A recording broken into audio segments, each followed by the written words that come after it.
Vladimir Vladimirovich Putin जन्म 7 अक्टूबर 1952 रूसी राजनीतिज्ञ हैं। वे 7 मई 2012 से रूस के राष्ट्रपति हैं तथा 2018 में हुए राष्ट्रपति चुनाव में 76% वोट हासिल करने के पश्चात अगले कार्यकाल के लिए भी निर्वाचित हुए हैं। इससे पहले सन 2000 से 2008 तक रूस के राष्ट्रपति तथा 1999 से 2000 एवं 2008 से 2012 तक रूस के प्रधानमंत्री रह चुके हैं। अपने प्रधानमंत्री कार्यकाल के दौरान वे रूस की संयुक्त रूस पार्टी के अध्यक्ष भी थे। पुतिन ने 16 साल तक सोवियत संघ की गुप्तचर संस्था केजीबी में अधिकारी के रूप में सेवा की, जहां वे लेफ्टिनेंट कर्नल के पद तक पदोन्नत हुए। 1991 में सेवानिवृत्त होने के पश्चात उन्होंने अपने पैतृक शहर सेंट पीटर्सबर्ग से राजनीति में कदम रखा। 1996 में वह मॉस्को में राष्ट्रपति बोरिस येल्त्सिन के प्रशासन में शामिल हो गए एवं येल्त्सिन के अप्रत्याशित रूप से इस्तीफा दे देने के कारण 31 दिसंबर 1999 को रूस के कार्यवाहक राष्ट्रपति बने। तत्पश्चात पुतिन ने वर्ष 2000 और फिर 2004 का राष्ट्रपति चुनाव जीता। रूसी संविधान के द्वारा तय किए गए कार्यकाल सीमा की वजह से वह 2008 में लगातार तीसरी बार राष्ट्रपति पद के चुनाव में खड़े होने के लिए योग्य थे। 2008 में दिमित्री मेदवेदेव ने राष्ट्रपति चुनाव जीता और प्रधानमंत्री के रूप में पुतिन को नियुक्त किया।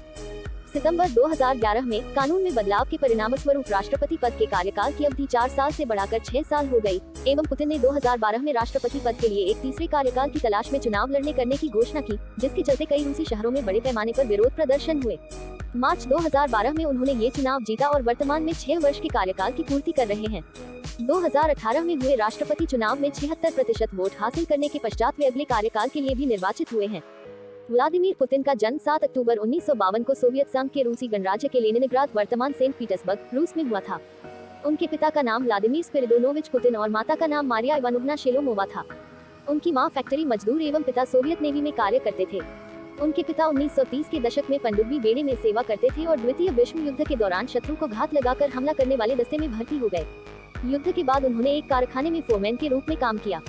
व्लादिमीर अपने पिता के तीसरे पुत्र थे। उनके 2 बड़े भाइयों की बाल अवस्था में ही मृत्यु हो गई थी। सन 1975 में पुतिन ने लेनिनग्राद राजकीय विश्वविद्यालय से स्नातक की उपाधि प्राप्त की, जिन्होंने येल्त्सिन के बाद के वर्षों से रूसी अर्थव्यवस्था में मची कोहराम को शांत किया। पुतिन की सत्ता में आने के बाद के रूसी अर्थव्यवस्था में जबरदस्त सुधार देखा गया, जिसमें अहम योगदान तेल और गैस की बढ़ती कीमतों का रहा। वर्ष 2008 में राष्ट्रपति पद छोड़ते वक्त उन्होंने कहा था कि मैं क्रेमलिन छोड़ रहा हूँ, रूस नहीं, और उन्होंने अपना वादा निभाया, भले ही उनके प्रधानमंत्री बनने की उम्मीद इस समय किसी ने न की हो। अब सवाल यह उठता है कि क्या वे आधुनिक युग का राजनेता हैं, जिसमें 17वीं शताब्दी के जार की सोच समाई हुई है? क्या वे पूंजीवादी के भेष में स्टालिनवादी हैं? डाई वेल्ट के प्रमुख संवाददाता माइकल स्टूअमर ने अपनी पुस्तक की भूमिका में लिखा है, 2 शताब्दियों में ऐसा पहली बार नहीं है कि रूस अपनी अर्थव्यवस्था को लेकर दुनिया को हैरत में डाल चुका है।